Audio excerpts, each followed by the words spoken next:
lyalugayo akusakira ag'ebyobufuzi muga sayansi ne tekinologiya nange Joan Tambabazi agafa ku muntu wa bulijjo nange Madeleine Lakeer agava mu kooti nange Eka Ronald nga bwe gali nange Joan Comfort Agazu agafa mu paalamenti nange Kisaakye John amawulire ag'ebyobufuzi ag'eddiini ag'ebyemizannyo wonna mu malindirire buli ssaawa 2 ez'akawungeezi.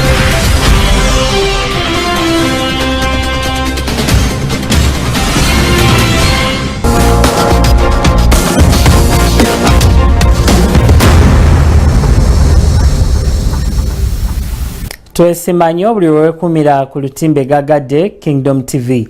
Jebale jo tusizaako engalo kadde kamawulire gaffe amalindirire nanti ziri 2 ez'akawungezi. Ennaku z'omwezi ziri 13 omwezi gwa mukaaga ate omwaka 2016.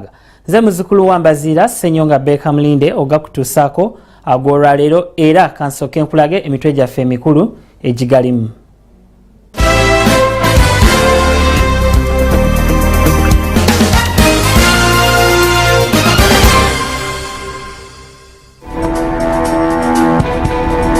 Jeno Kale Kayihura asambaza ebyogerwa nti abayekera balumbye eggulu, abalumbye abayise bakozi bafujjo abeetaaga okugolola ettumba. Ababaka mu mukago gwa East Africa batongozza kaweefube w'okusomesa abantu ku birungi n'ebiruubirirwa by'omukago guno. Ekitongole ky'omusolo kitandise okusomesa abantu ku mbalira y'eggwanga eyasomesebwa gye buvuddeko. Beeyamye okugituukiriza. Songa nennyini ntebe wa Express FC omujja agumiza omutendesi wa Swabosa nga bwe watali agenda kumugoba ku mulimu gwe.